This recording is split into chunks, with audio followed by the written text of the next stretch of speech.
있습니다. 구약 성경입니다. 창세기 4장 1절에서 7절 말씀입니다. 구약 성경 5쪽쯤에 있습니다. 창세기 4장 1절에서 7절 말씀입니다. 한 절씩 교독합니다. 아담이 그의 아내 하와 동침하매 하와가 임신하여 가인을 낳고 이르되 내가 여호와로 말미암아 등남하였다 하니라.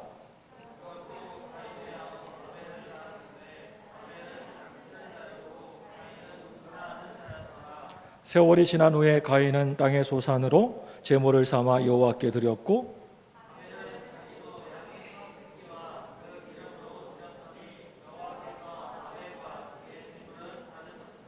가인과 그의 제물은 받지 아니하신지라. 가인이 몹시 분하여 안색이 변하니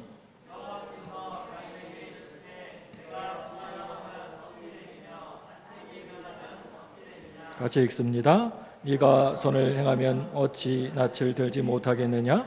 선을 행하지 아니하면 죄가 문에 엎드려 있느니라. 죄가 너를 원하나 너는 죄를 다스릴지니라. 아멘.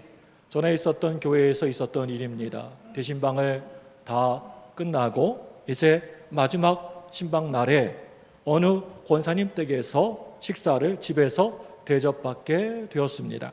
그런데 제가 깜짝 놀라게 되었습니다. 왜 그랬냐면 그렇게 많지 않은 몇 가지 안 되는 그러한 반찬이었지만 제가 평소에 아주 맛있게 먹고 좋아하는 음식으로 꽉 차 있었습니다.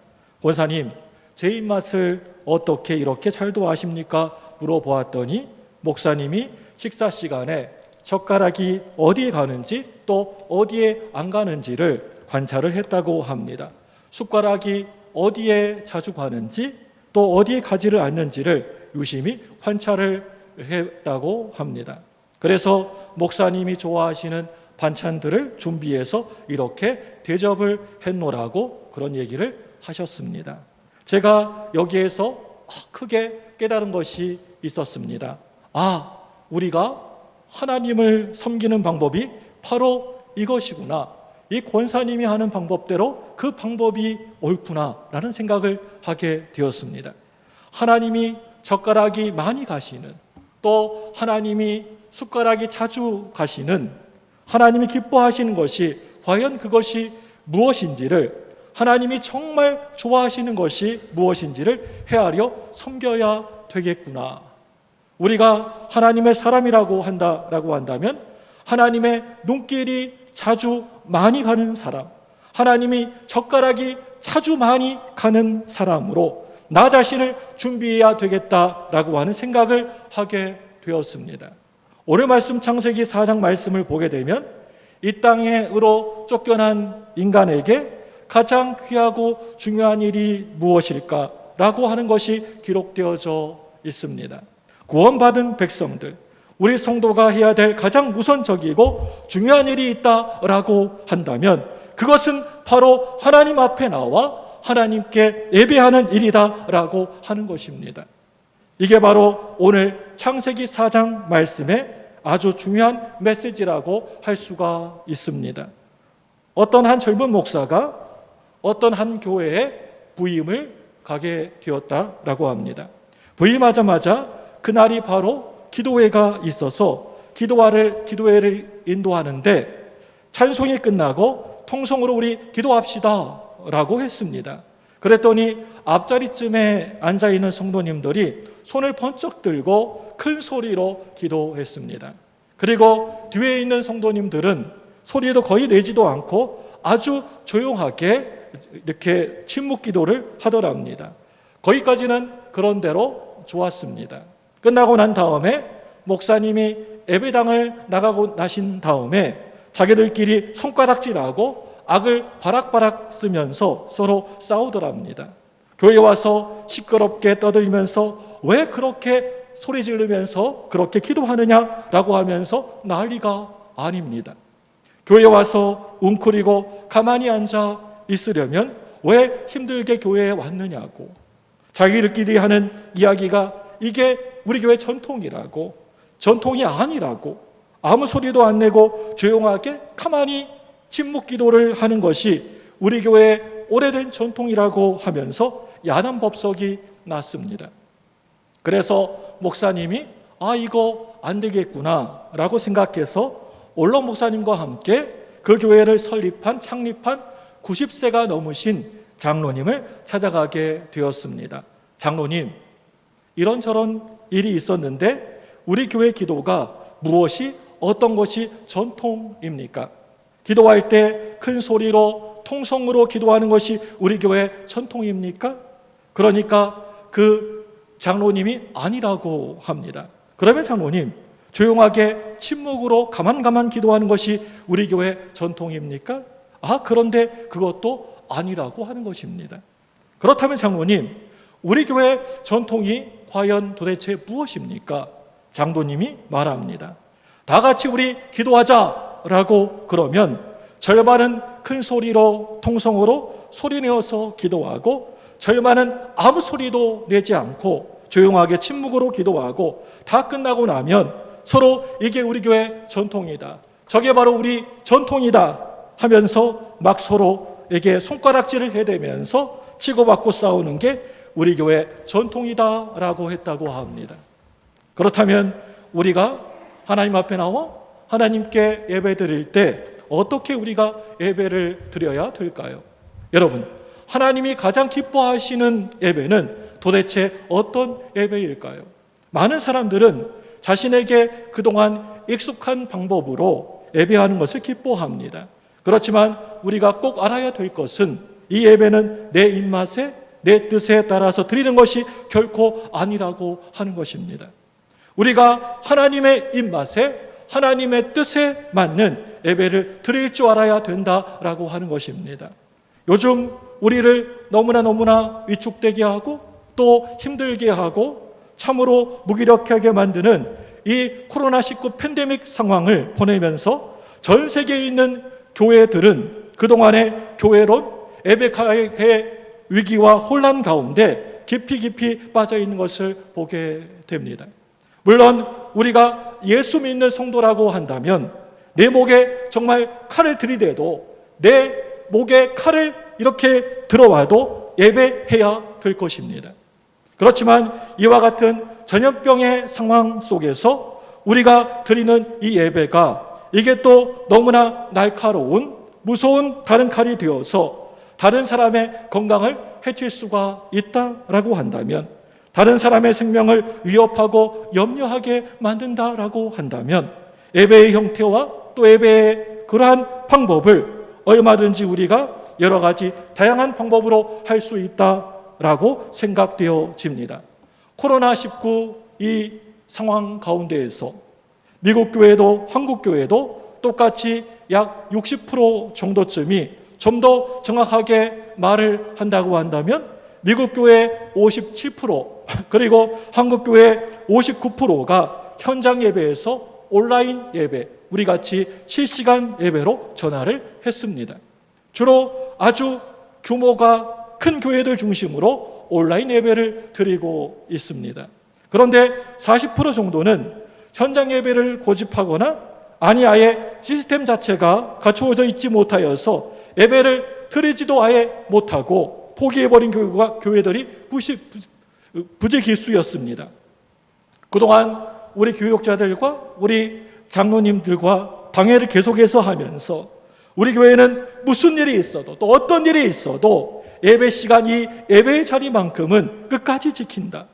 우리 교회는 절대 현장 예배는 포기하지 않는다. 그렇지만 우리가 예배할 수 있는 온라인 예배, 또 유튜브 예배 같은 우리가 되도록이면 할 수 있는 모든 예배들을 통하여서 우리 성도들이 편안하게 또 건강하게 안전하게 예배 드릴 수 있도록 준비해야 되겠다라고 하는 것이 우리 교회의 예배의 지침이었습니다. 여러분, 교회가 과연 여러분들은 무엇이라고 생각되어지십니까? 교회라고 하는 것은 부름받은 사람들의 모임이 바로 교회라고 하는 것입니다. 우리가 이곳에 모여서 예배드리는 것이 바로 교회라고 하는 것입니다. 그렇지만 이런 이 전염병 상황 속에서 일시적으로, 잠시 임시적으로 특수한 상황 속에서 우리가 모이질 아니하고 흩어져서 예배 드릴 수도 있다는 것입니다. 그렇지만 이럴 때일수록 우리가 우리의 영적으로 정신적으로는 더 가까이 하나님께 다가가고 우리 마음으로는 더욱더 하나가 되어서 더 뜨겁게 강렬하게 예배 드려야 할 줄로 믿습니다. 오늘 본문의 말씀, 오늘 성경으로 다시 돌아가 보기를 원합니다. 오늘 말씀 창세기 4장 말씀까지의 무대는 우리가 너무나 잘 알고 있는 에덴 동산입니다. 인류 조상이 어떻게 해서 에덴 동산에서 쫓겨나게 됩니까? 다른 것도 아니고 달랑 열매 하나 따먹고 에덴 동산에서 쫓겨나게 됩니다. 여러분, 그런데 그것이 도대체 무엇이라고 이런 엄청난 일이 일어나게 된 것입니까? 그것은 바로 하나님과의 가까운 그 관계가 그만 깨져버리고 만 것입니다. 에덴 동산에서 하나님의 그러한 만남인 예배가 그만 산산이 깨져버리고 만 것입니다. 그래서 이 땅에서 비참하게 쫓겨난 인간들에게 죽음의 문제, 저주의 문제, 하나님과의 관계의 문제, 천국을 잃어버린 문제, 이런 문제들이 발생하게 된 것입니다. 그렇다면 우리가 이 문제를 어떻게 해결해야 될까요? 오늘 말씀 전에 창세기 3장 말씀에서는 우리 하나님께서 말씀하십니다. 너희들이 이 문제를 도저히 해결할 수 없어서 내가 직접 나서서 해결해 주겠다. 독생자 하나밖에 없는 아들 예수 그리스도를 이 땅에 보내어서 너희들의 모든 인생의 문제들을 대신해서 담당하게 될 것이다. 너희들이 다른 것 바라보지 아니하고 오직 그를 붙들고 그를 믿으면 너희들이 구원받게 될 것이다. 이제 너희들에게 신구약 성경의 메시아를 보내주겠다라고 하는 최초의 예언이 창세기 3장 15절 말씀에 나오는 것을 볼 수가 있습니다. 우리 다 같이 화면을 보시고 창세기 3장 15절 말씀을 다 같이 보겠습니다. 시작. 내가 너로 여자와 온수가 되게 하고 내 후손도 여자의 후손과 온수가 되게 하려니 여자의 후손은 내 머리를 상하게 할 것이요 너는 그의 발꿈치를 상하게 할 것이니라 하시고. 여러분, 그런데 이 말씀 다음에 바로 펼쳐지는 주 무대가 에덴 동산이 아니었다라고 하는 것입니다. 우리가 살아가고 있는 이 세상, 이 땅이었습니다. 저 천국의 하늘나라에 가기 전까지 이 땅에서 인간들에게 가장 중요한 문제가 있다라고 한다면 그것은 바로 우리가 예수 잘 믿고 구원받는 것입니다. 그러면서 구원받은 백성들은 이 땅에서 가장 먼저 뭘 해야 되겠니? 라고 하면서 오늘 창세기 4장 말씀 우리가 읽었던 이 말씀이 펼쳐지게 됩니다. 오늘 창세기 4장 말씀은 가인과 아벨의 제사 이야기입니다. 예배에 대한 이야기입니다. 창세기 3장 말씀을 보게 되면 아내 그리고 돕는 배필로 불리어졌던 여인의 이름을 뭐라고 부르고 있습니까? 그 이름을 하와라고 부르고 있습니다. 하와는 생명을 낳는 어머니라고 하는 뜻입니다. 그러면요 3장 말씀에서 생명을 낳은 어머니가 되었으니까 이제 4장 말씀으로 넘어오게 되면 아마 생명을 낳았을 것입니다. 아이를 낳게 되었을 것입니다. 우리 창세기 4장 1절 말씀을 다 같이 화면을 보고 같이 읽습니다. 시작. 아담이 그의 아내 하와와 동침하매 하와가 임신하여 가인을 낳고 이르되 내가 여호와로 말미암아 득남하였다 하니라. 아멘. 하나님은 에덴 동산에서 쫓겨난 아담과 하와를 이런 못된 놈아, 이런 말도 되게 안 듣는 놈아 라고 하시면서 모른 척 해버리고 팽개쳐 버리지 아니하시고 하나님께서는 이들에게 어떻게 하십니까? 구원하시고 돌보아 주십니다. 하나님은 에덴 동산에서 너희들이 생육하고 번성하라 라고 하시는 이 복을 절대 거두어가지 않으셨습니다. 오늘 말씀을 보게 되면 아담은 첫째 아들 가인을 낳고 뭐라고 하셨습니까? 내가 여호와로 말미암아 득남하였다라고 외칩니다. 우리말 번역이 그렇게 되어 있습니다. 그런데 문제는 이 말씀이 기록된 히브리어 원문을 보게 되면 여기에서 이 말미암아라고 하는 이 말이 빠져 있다는 것입니다. 이 말씀을 좀 부드럽게 해석을 하려고 하다 보니까 이 말미암아라고 하는 말을 집어넣어서 내가 여호와로 말미암아 아이를 낳았다라고 번역하게 된 것 같습니다. 여러분, 이 말미암아라고 하는 말이 오늘 이 말씀에 없다고 한다면 어떤 말이 이 말씀 될까요? 내가 여호와를 낳았다라고 그렇게 됩니다. 어떻습니까? 이 말이 잘 됩니까? 되지 않습니까? 내가 여호와를 낳았다. 흐름이 맞습니까? 말이 매끄럽게 자연스럽게 안 되니까 우리말에서 이 구절 안에 이 말미암아를 집어넣어서 번역을 하게 된 것입니다. 그래서 이 말씀을 의역해서 해석을 붙여서 번역을 하게 된 것입니다. 그렇다고 한다면 이 말의 뜻은 아까 전에 우리가 보았던 창세기 3장 15절 말씀에서 여호와 하나님이 우리들에게 분명하게 약속하셨던 바로 그 아들 구세주 구주를 내가 낳았다, 이런 뜻이 되는 것입니다.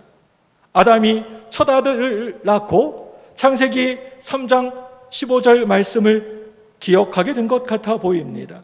이 아들이 앞으로 장차 마귀의 머리를 깨부셔버리고 권세를 깨부셔버리고 우리를 다시 저 에덴 동산으로 인도해 줄 그 구세주 구주일지도 모르겠다, 그렇게 믿었던 것 같아 보입니다.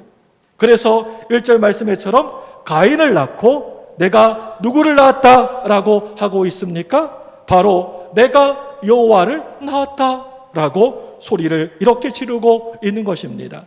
2절 말씀에서 또 누구를 낳게 됩니까?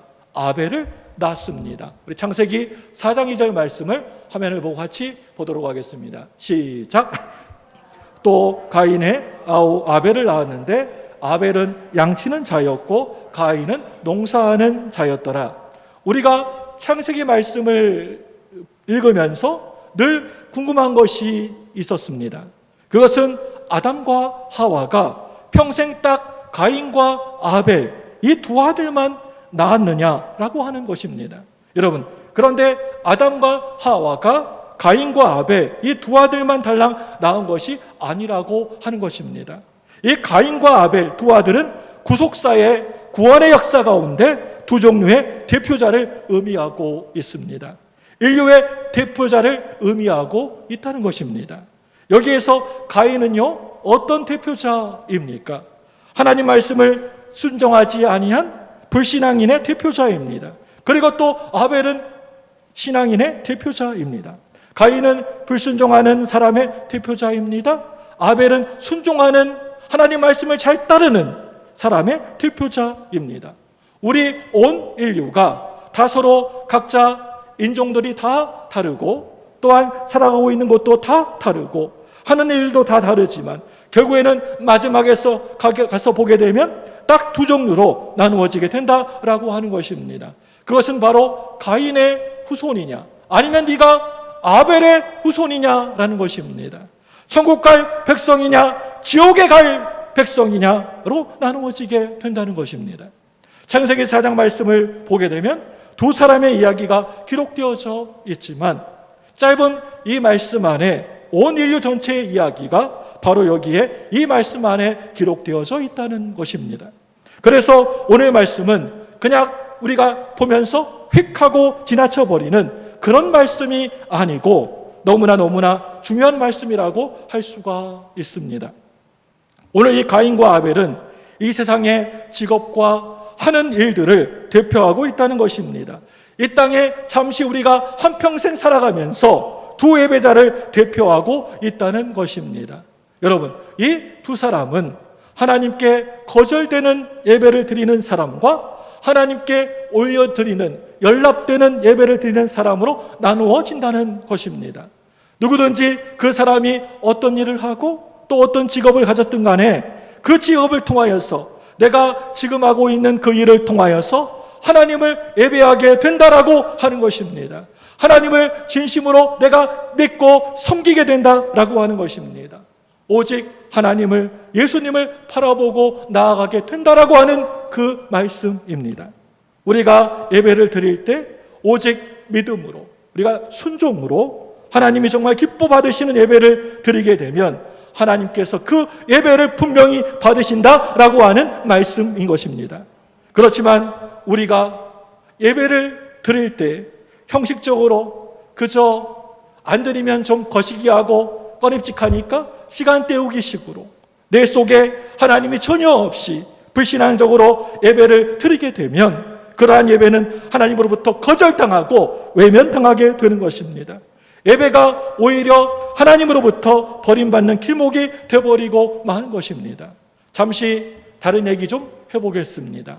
여러분 생각에 아담과 하와가 가인과 아벨 말고 몇 명의 자녀들을 더 낳았을 것이라고 생각되십니까? 성경에는 잘 기록되어 있지 않습니다. 몇 명의 자식들을 더 낳았을까?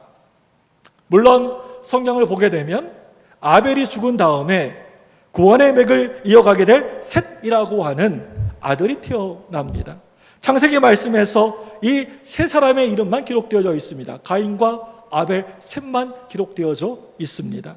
그렇지만 아담과 하와는 처음으로 이 땅에 창조되었을 때 결혼 정년기쯤에 청년으로 태어나게 됩니다. 그래서 이때부터 바로 아기를 낳았을 것입니다. 무려 장장 930년 동안이나 이 땅에 살면서 계속 아이를 낳게 됩니다. 인구학자들의 설명을 좀 빌리자면 아담이 하나님의 부르심을 받을 때쯤에는 이 세상의 인구가 거의 약 10억 명쯤 되었다라고 이야기를 합니다. 저는 이 연구 발표를 보고 깜짝 놀라게 되었습니다. 이게 정말 가능한 일인가? 아무튼 인구학자들이 이렇게 계산해 놓은 것을 본 적이 있습니다. 창세기 4장 3절과 4절 말씀을 화면을 보고 같이 또 읽겠습니다. 시작! 세월이 지난 후에 가인은 땅의 소산으로 제물을 삼아 여호와께 드렸고 아벨은 자기도 양의 첫 새끼와 그 기름으로 드렸더니 여호와께서 아벨과 그의 제물은 받으셨으나. 아멘. 여러분, 이 말씀을 여러분 보게 되면 세월이 지난 후에, 제일 처음에 세월이 지난 후에 에덴 동산에 살다가 이 땅으로 쫓겨나게 됩니다. 여러분, 이런 상황이 얼마나 황당하고 당황스러운 새로운 상황이었을까요? 그야말로 첫 번째 최초의 코로나19 같은 그러한 팬데믹 상황이 아마 바로 이 상황이었을 것 같습니다. 그렇게 해서 우여곡절 희노애락의 시간을 보내다가 깨닫게 되는 것입니다. 우리가 이렇게 살아가서는 안 되는데 라고 말입니다. 그게 바로 오늘 말씀의 세월이 지난 후에입니다.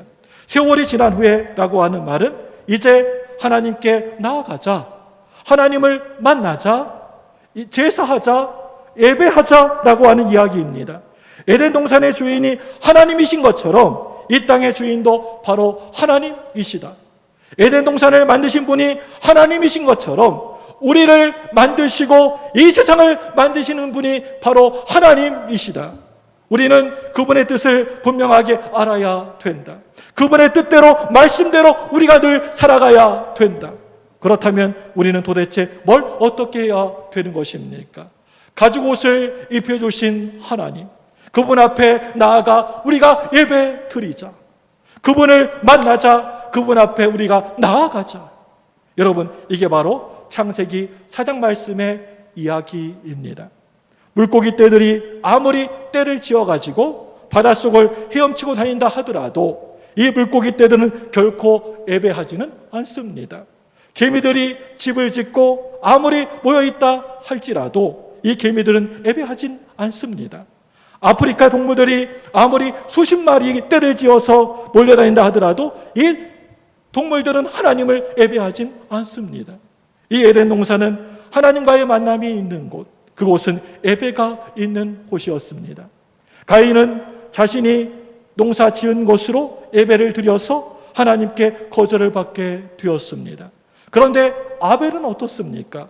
양이 낳은 그 첫 새끼를 제물로 삼아서 흠이 없이 잘 키워서 그 기름으로 예배를 하나님께 드렸습니다. 여러분, 예배는 하나님께 우리가 어떻게 하는 것입니까? 예배는 드리는 것입니다. 그리고 은혜는 받는 것입니다. 그래서 제사에는 반드시 꼭 드려야만 되는 제물이 있어야 되는 것입니다. 이 세상의 모든 것을 다 내게 주신 분이 바로 우리 하나님이시고 주인이 하나님이시지만 예배를 통하여서 하나님 앞에 드릴 제물이 있어야 된다는 것입니다. 우리가 하나님께 나와 하나님께 예배를 드릴 때 하나님이 기뻐 받으시는 그러한 예배가 있고, 또 어느 때에는 전혀 받지 아니하시는 그러한 예배가 분명히 있다는 것입니다. 내가 지금 이 시간, 지금 드리고 있는 바로 이 예배를 하나님이 정말 기뻐 받으시는지, 아니면 하나님이 이 예배를 기뻐 받지 아니하시고 거절을 하시는지, 오늘 말씀에 가인과 아벨은 분명히 알았다는 것입니다. 우리가 이곳에서 또 이 자리에서 예배를 드리든지, 또 집에서 예배 드리는 가족들이 있습니다.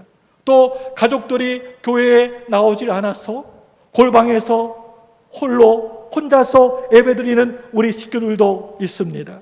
아이들과 함께 거실에 앉아서 성성스럽게 예배 드리는 우리 믿음의 가족들도 있습니다. 그런데 이 예배를 하나님이 받으시겠구나, 받지 않으시겠구나 라고 하는 것은 자신이 지금 예배를 지금 드리면서 분명히 안다라고 하는 것입니다. 내가 지금 이렇게 예배를 드리면 받지 아니하시겠구나, 본인이 너무나 잘 알게 된다라고 하는 것입니다. 오늘같이 주일날에 주시는 말씀이, 내게 주시는 말씀으로 그 말씀마다 아멘으로 받아들여지고 내 가슴이 미어지도록 하나님의 귀한 음성이 크게 들려지고 영광스러운 찬양이 우리 예수님 앞에 연락되어지고 그곳에 하나님의 강력한 임재하심과 하나님의 손길을 느끼는 바로 그러한 예배가 있다라고 하는 것입니다. 오늘 말씀 창세기 4장 말씀은 가인은 아무런 설명도 없이 땅에 있는 소산으로 제사를 했다라고 기록하고 있는 것을 우리가 보게 됩니다. 그런데 그 반대로 아벨은 어떻게 했습니까? 아벨은 양의 첫 새끼와 그 기름으로 하나님께 예배를 드렸다라고 기록하고 있습니다. 구별된 제물, 구별된 시간, 구별된 장소가 있었다라고 하는 것입니다. 이게 바로 믿음으로 드리는 더 나은 예배였습니다. 내 마음 잘 알지라고 하는 남편이 있었다고 합니다. 이 남편은 아내의 생일날이 되었는데도 지금까지 단 한 번도 외식 한 번, 선물 한 개, 또 꽃 한 송이도 없이 늘 여보 내 마음 잘 알지 그러면서 모든 것을 다 그 한마디 말로 때운다고 합니다. 결혼기념일도 날짜는 아주 잘 기억하지만은 여보 오늘 우리 결혼한 결혼기념일 날이지, 여보 내 마음 잘 알지, 늘 이렇게 선물 하나도 없고 꽃 한 송이도 없습니다. 지금까지 기념일에 외식 한 번도 가보질 않았습니다. 이렇게 달랑 말만 하고 그냥 끝내버린다고 합니다. 한 10년 동안 이러다가 이제 아내도 여보 내 마음 잘 알지? 아내가 되었다고 합니다. 아침에 남편이 일어나가지고 여보 아침밥 그랬더니 여보 아침 차려주고 주고 싶은 내 마음 잘 알지? 그러고는 누워 자더랍니다. 저녁에는 같이 잠을 자야 되는데 밖으로 휙 하고 나가면서 여보 내 마음 잘 알지? 그러고는 다른 방에 가서 자더랍니다. 이렇게 내 마음 잘 알지 아내가 되었다라고 합니다. 우리 성도님들 가운데에서도 이런 내 마음 잘 알지 성도가 있다고 합니다. 하나님, 예수님 내 마음 잘 아시죠? 요즘 우리는 코로나19로 인한 팬데믹 상황이 아주 짤막한 시간 내에 우리의 생활의 패턴을 많이도 바꾸어 놓았습니다. 이런 상황 가운데에서 자기의 생명, 건강을 지키기 위하여서 많은 사람들이 참으로 깊은 관심을 가지고 있는 것을 보게 됩니다. 그래서 요즘 교회에 나가려고 해도 어떤 교회가 정말 이 시국에 안전한 교회인가? 가도 내가 코로나에 걸리지 않고 어떻게 하면 안전하게 예배 드릴 수 있는가? 안전한 교회가 이제는 건강한 교회로, 좋은 교회로 자리 잡고 있는 것입니다. 사랑하는 우리 성도 여러분, 이 세상이 1000번이나 10,000번이 바뀌어져도 1000번, 10,000번 완전히 뒤집어져도 절대 결코 변하지 않는 것, 변하지 말아야 될 것이 있습니다. 어제나 오늘이나 하나님은 늘 언제나 동일하신 분이십니다. 믿습니까? 우리 예수 그리스도만을 통하여서 우리는 구원을 받을 수가 있다는 것입니다. 절대 다른 길, 또 다른 길, 어떤 길도 없습니다. 이 교회는 한마디로 말을 하자면 구원의 공동체, 부름받은 사람들의 모임이라 할 수가 있습니다. 우리의 믿음, 우리의 예배 신앙, 이것은 우리가 하나님의 자녀가 된 이 사실은 무슨 일이 있어도 절대 변하지 않는 굳건한 진리입니다. 우리는 모이지 못하면서도 더욱더 이 교회를 더 예전보다 뜨겁게 사랑하게 되고 하나님을 바라보고 하나님을 사랑하게 되고 더욱더 하나님의 강력하신 임재하심을 사모하게 되는 것입니다. 마지막 때가 가까우면 가까울수록 모이는 것을 점점 더 가볍게 생각하고 소홀히 여깁니다. 오히려 모이기를 피하는 것을 기뻐하는 사람이 있다는 것입니다. 지난 2000년의 우리 교회 역사를 살펴보게 되면 예배에 자기의 생명을 걸었던 역사라고 하는 것을 볼 수가 있습니다. 초대교회 때에는 그 모집 핍박 가운데에서도 끝까지 예배의 자리를 끝까지 굳건하게 지켰습니다. 수많은 여러 역사 속에 전염병 상황 속에서도 예배는 멈추지 않고 끊어지지 않고 지켜졌습니다. 거센 전쟁의 포화 속에서도 우리가 드리고 있는 이 예배는 단 한 번도 멈추어진 적이 없었습니다. 그런데 참으로 너무나 안타까운 것은 이번 코로나19 팬데믹 상황에서 너무나 쉽게 이 너무나 귀한 이 예배가 포기해져 버리고 중단해버린 공동체가 있다라고 하는 것입니다. 여러분, 그래서는 정말 안 된다라고 생각됩니다. 어느 한순간에도 이 예배는 지켜져야 되는 것입니다. 다만 이번과 같은 우리가 처음으로 겪는 초유의 상황에서 성도들의 건강과 생명을 보호하기 위하여서 예배의 형태를 우리가 예배드리는 그 모습을 다양화한 것뿐입니다. 여러분, 요즘 얼마나 많이들 힘이 드십니까? 어려움이 얼마나 많습니까? 우리 교육자들이 우리 가정들을 하루 종일 목이 아프도록 전화를 하고 있습니다. 제가 가정들의 보고를 받으면서 그냥 넘어갈 수가 없습니다. 요즘 힘들지 않는 가정이 하나도 없습니다. 여러분, 어떻게 하루하루 견뎌내십니까? 넘어진 그곳에서 어떻게 다시 일어서시려고 하십니까? 여러분, 우리가 예배드려야 이 모든 상황을 넉넉히 견딜 수가 있는 것입니다. 예배드려야 길이 확실하게 보여지게 되는 것입니다. 우리가 예배드려야 힘이 나게 되는 것입니다. 예배드려야 하나님이, 예수님이 내 곁에 와서 힘을 주시고 도와주시는 것입니다. 여러분, 우리가 드리는 이 예배를 통하여서 우리는 세기를 만나게 되는 것입니다. 이 예배를 통하여서 하나님의 손에 강하게 붙들려서 이 위기의 시대를 기회로 만들어가게 될 것입니다.